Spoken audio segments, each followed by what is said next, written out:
ستجدون آخرين يريدون أن يأمنوكم ويأمنوا قومهم كلما ردوا إلى الفتنة أركسوا فيها فإن لم يعتزلوكم ويلقوا إليكم السلم ويكفوا أيديهم فخذوهم وقتلوهم حيث ثقفتموهم وأولئكم جعلنا لكم عليهم سلطانا مبينا. تم کچھ اور لوگ ایسے بھی پاؤ گے جو یہ چاہتے ہیں کہ تم سے بھی امن میں رہیں اور اپنی قوم سے بھی امن میں رہیں، لیکن جب فتنہ انگیزی کو بلائے جائیں تو اس میں اوندھے منہ گر پڑیں. تو ایسے لوگ اگر تم سے لڑنے سے کنارہ کشی نہ کریں اور نہ تمہاری طرف پیغام صلح بھیجیں اور نہ اپنے ہاتھوں کو روکیں تو ان کو پکڑ لو اور جہاں پاؤ قتل کر دو. ان لوگوں کے مقابلے میں ہم نے تمہارے لیے سند صریح مقرر کر دی ہے. وما كان لمؤمن ان يقتل مؤمنا الا خطأ ومن قتل مؤمنا خطأ فتحرير رقبة مؤمنة ودية مسلمة إلى أهله إلا أن يصدقوا فإن كان من قوم عدو لكم وهو مؤمن فتحرير رقبة مؤمنة وإن كان من قوم بينكم وبينهم ميثاق فدية مسلمة إلى أهله وتحرير رقبة مؤمنة فمن لم يجد فصيام شهرين متتابعين توبة من الله وَكَانَ اللَّهُ عَلِيمًا حَكِيمًا.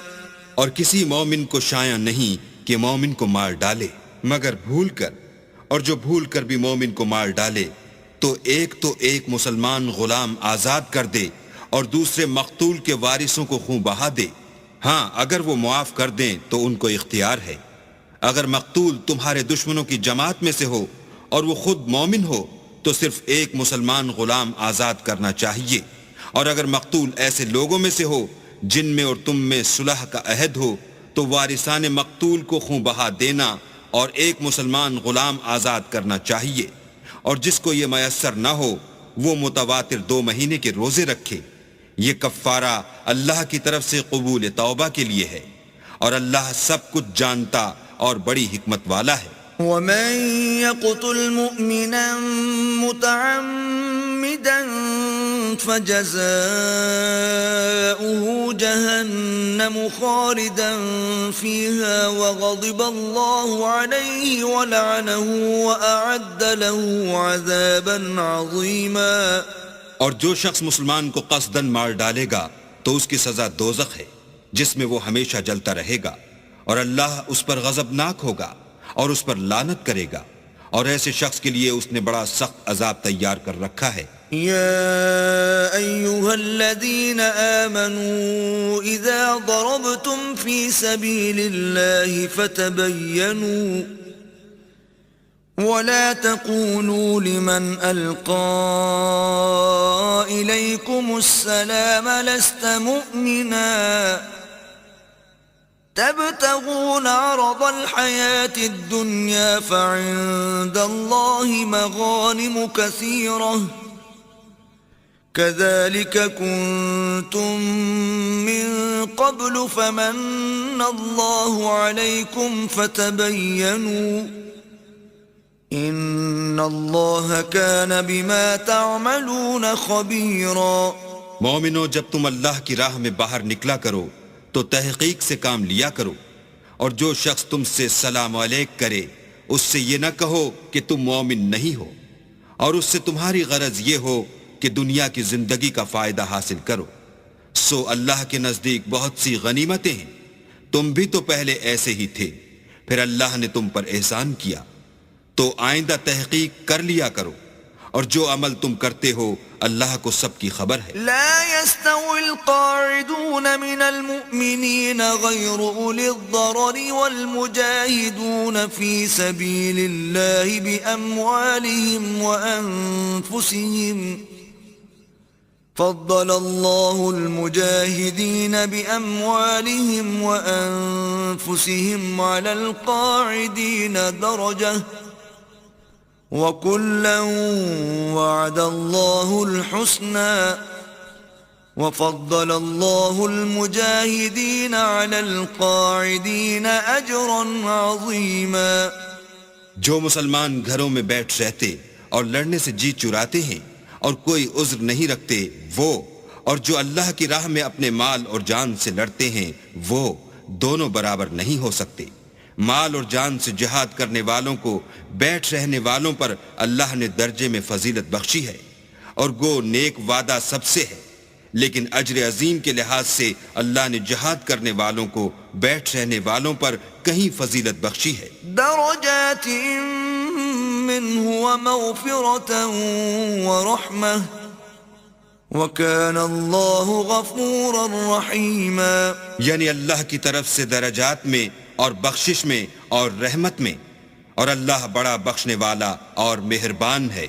ان الذين توفاهم الملائكة ظالمي انفسهم قالوا فيما كنتم قالوا كنا مستضعفين في الارض قالوا ألم تكن أرض الله واسعة فتهاجروا فيها فأولئك مأواهم جهنم وساءت مصيرا۔ جو لوگ اپنی جانوں پر ظلم کرتے ہیں جب فرشتے ان کی جان قبض کرنے لگتے ہیں تو ان سے پوچھتے ہیں کہ تم کس حال میں تھے؟ وہ کہتے ہیں کہ ہم ملک میں عاجز و ناتوان تھے۔ فرشتے کہتے ہیں کیا اللہ کا ملک فراخ نہیں تھا کہ تم اس میں ہجرت کر جاتے؟ ایسے لوگوں کا ٹھکانہ دوزخ ہے اور وہ بری جگہ ہے۔ إلا المستضعفين من الرجال والنساء والولدان لا يستطيعون حيلة ولا يهتدون سبيلا۔ ہاں، جو مرد اور عورتیں اور بچے بے بس ہیں کہ نہ تو کوئی چارہ کر سکتے ہیں اور نہ رستہ جانتے ہیں۔ فَأُولَئِكَ عَسَى اللَّهُ أَن يَعْفُوَ عَنْهُمْ وَكَانَ اللَّهُ عَفُوًّا غَفُورًا۔ قریب ہے کہ اللہ ایسوں کو معاف کر دے اور اللہ معاف کرنے والا اور بخشنے والا ہے۔ وَمَن يُهَاجِرْ فِي سَبِيلِ اللَّهِ يَجِدْ فِي الْأَرْضِ مُرَاغَمًا كَثِيرًا وَسَعَةً وَمَن يَخْرُجْ مِن بَيْتِهِ مُهَاجِرًا إِلَى اللَّهِ وَرَسُولِهِ ثُمَّ يُدْرِكْهُ الْمَوْتُ فَقَدْ وَقَعَ أَجْرُهُ عَلَى اللَّهِ وَكَانَ اللَّهُ غَفُورًا رَحِيمًا۔ اور جو شخص اللہ کی راہ میں گھر بار چھوڑ جائے وہ زمین میں بہت سی جگہ اور کشائش پائے گا، اور جو شخص اللہ اور اس کے رسول کی طرف ہجرت کر کے گھر سے نکل جائے پھر اس کو موت آ پکڑے تو اس کا ثواب اللہ کے ذمے ہو چکا، اور اللہ بخشنے والا مہربان ہے۔ وَإِذَا ضَرَبْتُمْ فِي الْأَرْضِ فَلَيْسَ عَلَيْكُمْ جُنَاحٌ أَن تَقْصُرُوا مِنَ الصَّلَاةِ إِنْ خِفْتُمْ أَن يَفْتِنَكُمُ الَّذِينَ كَفَرُوا إِنَّ الْكَافِرِينَ كَانُوا لَكُمْ عَدُوًّا مُبِينًا۔ اور جب تم سفر کو جاؤ تو تم پر کچھ گناہ نہیں کہ نماز کو کم کر کے پڑھو، بشرطے کہ تم کو خوف ہو کہ کافر لوگ تم کو ایذا دیں گے، بے شک کافر تمہارے کھلے دشمن ہیں۔ وَإِذَا كُنْتَ فِيهِمْ فَأَقَمْتَ لَهُمُ الصَّلَاةَ فَلْتَقُمْ طَائِفَةٌ مِّنْهُمْ مَعَكَ وَلْيَأْخُذُوا أَسْلِحَتَهُمْ فَإِذَا سَجَدُوا فَلْيَكُونُوا مِنْ وَرَائِكُمْ وَلْتَأْتِ طَائِفَةٌ أُخْرَى لَمْ يُصَلُّوا فَلْيُصَلُّوا مَعَكَ وَلْيَأْخُذُوا حِذْرَهُمْ وَأَسْلِحَتَهُمْ وَدَّ الَّذِينَ كَفَرُوا لَوْ تَغْفُلُونَ عَنْ أَسْلِحَتِكُمْ وَأَمْتِعَتِكُمْ فَيَمِيلُونَ عَلَيْكُمْ مَيْلَةً وَاحِدَةً ولا جناح عليكم إن كان بكم أذى من مطر أو كنتم مرضى أن تضعوا أسلحتكم وخذوا حذركم إن الله أعد للكافرين عذابا مهينا. اور اے پیغمبر، جب تم ان مجاہدین کے لشکر میں ہو اور ان کو نماز پڑھانے لگو تو چاہیے کہ ان کی ایک جماعت تمہارے ساتھ مسلح ہو کر کھڑی رہے. جب وہ سجدہ کر چکیں تو پرے ہو جائیں. پھر دوسری جماعت جس نے نماز نہیں پڑھی ان کی جگہ آئے اور ہوشیار اور مسلح ہو کر تمہارے ساتھ نماز ادا کرے. کافر اس گھات میں ہیں کہ تم ذرا اپنے ہتھیاروں اور سامان سے غافل ہو جاؤ کہ تم پر یک بارگی حملہ کر دیں. اگر تم بارش کے سبب تکلیف میں ہو یا بیمار ہو تو تم پر کچھ گناہ نہیں کہ ہتھیار اتار رکھو، مگر ہوشیار ضرور رہنا. اللہ نے کافروں کے لیے ذلت کا عذاب تیار کر رکھا ہے.